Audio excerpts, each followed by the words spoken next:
This is an extraordinary piece from New York Mag. Obviously, Senator John Fetterman, Pennsylvania, wins as this kind of progressive everyman champion. This is someone I was excited about seeing in the Senate. He positioned himself as a kind of like Bernie Sanders adjacent mayor of a steel town, declining steel town, et cetera. Great profile. Then tragically, during his campaign, suffers a pretty severe stroke. Is still able to defeat Dr. Oz, even after having a debate performance where it was very clear that stroke had significantly affected him. And then once he gets into the Senate, his politics almost completely change. Now, in fairness on Israel, and Ryan did all the reporting on this, he had, even before the stroke, been like, I'm pro-Israel. And by the way, AIPAC and your affiliated groups, just tell me what you want me to say. I'm going to say it. Because he wanted to also make sure that they didn't get involved against him in his primary with Connor Lamb, who seemed like he could be a strong challenger in that Democratic primary at this point. But, we're just talking about members of Congress who seem to spend all their time thinking about this foreign nation. And Richie Torres and this guy are like case in point, number one and number two.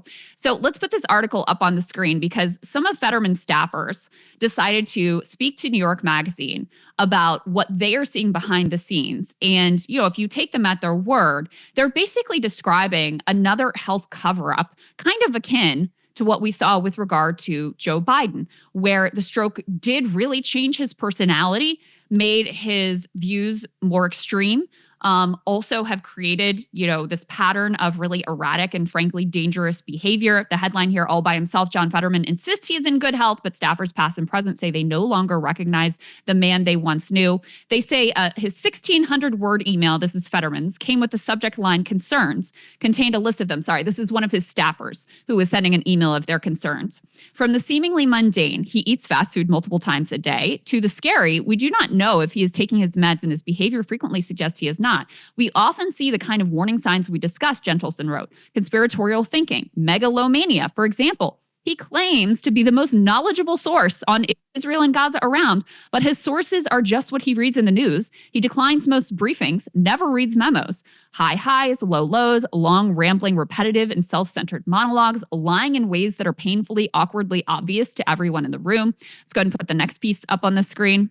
Members of his team told this journalist this was an early warning sign that something was off with their boss in early February 2023. After Fetterman had indeed been sworn in, members of the Senate gathered at the Library of Congress for a caucus retreat.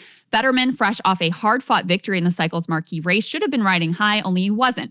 Staffer recalled getting a text from a person at the retreat asking if their boss was okay.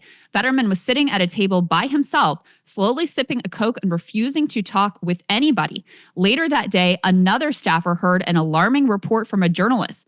Fetterman had just walked obliviously into the road and was nearly struck by a car. Fetterman went on to make statements that shocked people in opposing a ceasefire with regards to Gaza. He said, let's get back to killing. Person who heard the conversation told me. He said, kill them all. In a statement, Fetterman denied the account, adding, any reference to killing was solely about Hamas, and I do support the destruction of that organization down to its last member. And Glenn, in another part of this article, they describe his wife being in tears.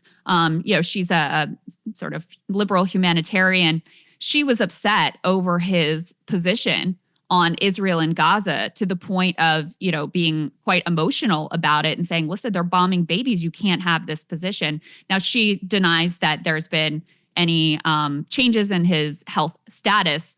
But when you read the details here, including of his stay at Walter Reed, you come away with a quite clear impression that he is not well, that it's impacted his ability to serve his constituents, that it has fundamentally changed his positioning and his approach to a number of issues that voters elected him, to have a certain ideological viewpoint on.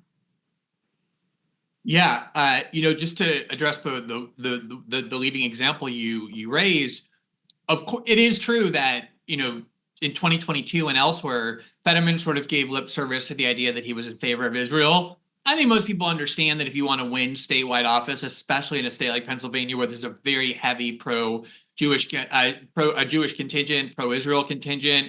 You can't just be like waving a Palestinian flag. So I think people kind of dismiss that. But what we've seen from him is not just like sort of pro-Israel lip service, but like almost like a psychotic joy in seeing the destruction, wanting it to continue, on top of an extremely hostile posture to anybody who raises it with him. You know, he tries to be just as kind of offensive and alienating as possible in the ways that he speaks, which I don't think was the John Fetterman that we saw regularly prior to this stroke. I'm always a little hesitant to comment on someone's mental health or psychological state, in part because I'm not a professional, but also because it's hard to assess people from a distance.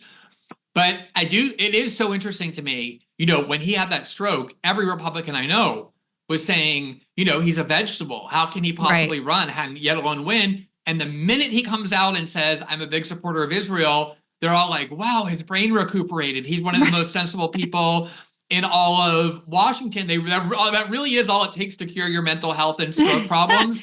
I mean, but I gotta tell you, I have to say, Glenn, I hear you on like being reluctant to comment on someone's mental, like I'm also not an expert, but I feel less that way post Biden because if you're hiding from us what your capacity is, that has a direct impact on all of us. I mean, not just constituents of Pennsylvania. Senators are very powerful individuals. He has become an extremely prominent voice, held up by people like Bill Maher as a potential presidential candidate. Now, I think that's preposterous because much of the Democratic base hates this guy at this point.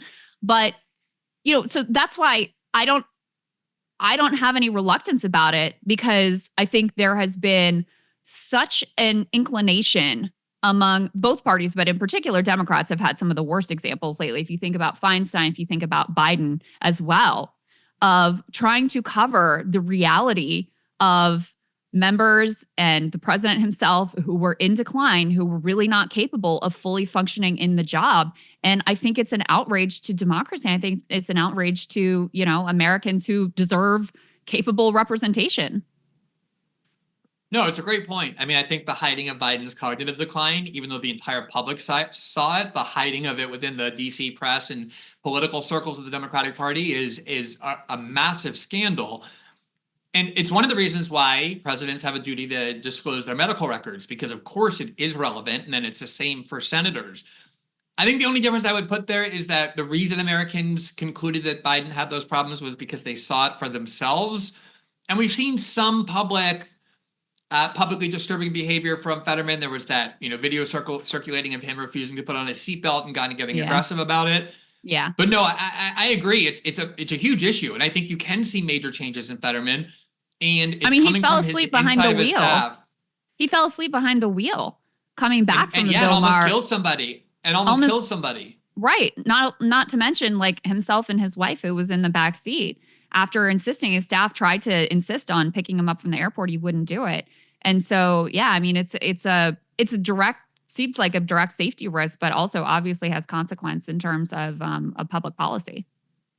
Yeah, I just like to see like some body of professionals like, you know, examine him, or I do think it warrants, you know, I don't think we should just forget about it and be like, that's not our business, or we're not capable. It is alarming, and you can see it in some ways. And like I said, the way he talks about Israel, to me, that in and of itself is some sort of mental health problem. Like, it's one thing to say, I support Israel, I care deeply for the Palestinian civilians, this needs to end, whatever. But he talks about it with this like glee that Palestinians are being killed, not just Hamas, but in the most horrific ways possible. And that to me is mentally disturbing. Let me get your reaction to Simone Sanders, D3, the guys put up on the screen. So, you know, she's gone from being a paid political spokesperson and operative to now a quote unquote journalist over at MSNBC. And she's reacting to this. She says, I don't know, if you care about someone, you know them personally, airing your grievances in the pages of the paper just doesn't sit right with me, but to each their own, I guess. And then she got pushback from a lot of people, but Josh Barrow in particular, she responded to. Let's put D4 up on the screen here as well. She says, here's the thing, Josh, I'm consistent, and consistently I have the soul of giving people dignity. My follow-up questions did Sharif Street, the chair of the Democratic Party in Pennsylvania, know about this? Was Schumer aware? Senate leadership alerted? I'm not saying no one should say anything. Frankly, that's a willful misread of my statement. What I am saying is how one goes about it matters. Ben did his job, that's a journalist, but the staff who seemed to say their only recourse was Ben Terrace, I'm not buying it, and I'm fine to have my opinion about that. Lastly, not sure why you felt the need to attack me because of what I used to do. Regardless, that says more about you than me. So basically, she's saying you should have raised these concerns with Chuck Schumer. But if the problems are as severe as is being depicted here, there's no one in the Democratic caucus who doesn't know there are issues, and none of them has chosen to do anything or say anything because, it's a Pennsylvania swing state seat, difficult to win, et cetera. So, and he's more or less a reliable Democratic vote. So they just kept their mouth shut. I actually think there's a big problem with media. We've always had like people who were in government sort of migrate sometimes to media. Bill Moyers was the press secretary for Lyndon Johnson and became, a great television journalist. It's not like it can't happen. The problem is with the dominance of cable news and 24/7 coverage, that's pretty much all you have. And then so many times people who have been political hacks or party spokespeople and apparatchiks or government officials end up not just appearing on these networks, but as hosts. So now they're supposed to have a much different role. But, you look at Jen Psaki or Simone Sanders, there's plenty of them on Fox. They're exactly the same. I mean, I listened to Jen Psaki. It sounds like she's giving White House, press briefings. And of course, Simone Sanders is there as a Democratic Party representative. And the idea that if you have somebody like this in your caucus, it's fine to talk about it privately, but not publicly it exhibits such contempt for the American people. Like we close ranks, we cover things up, and especially after watching what happened with Biden and how credibility that destroying that was for Democrats in the election and the media, it's amazing they still think that way. I know. It really is incredible. And it does speak to a problem specifically of like, I have no problem. I have a perspective. You have a perspective. I think we're pretty upfront about that. But if you've been paid to be, an operative for a specific political party and you're still close with the people that are, that's where you really start to have these issues. And, you see it with the crossover with Fox News. You see it with the crossover with MSNBC in particular. And I think it comes out here. I mean, the instinct to care, look, I get it on like a human level, but the instinct to think that like protecting the feelings of Joe Biden was more important than defeating Trump, if that's your view, or, advocating for issues that you're not going to be able to if there's not a Democrat in the White House, or just the interest of the public having transparency around what's going on with the president of the United States, then I think you've got your priorities pretty screwed up for someone who is holding themselves down as like a neutral journalist and analyst at this point. Hey, if you like that video, hit the like button or leave a comment below. It really helps get the show to more people. And if you'd like to get the full show ad-free and in your inbox every morning, you can sign up at breakingpoints.com. That's right. Get the full show, help support the future of independent media at breakingpoints.com.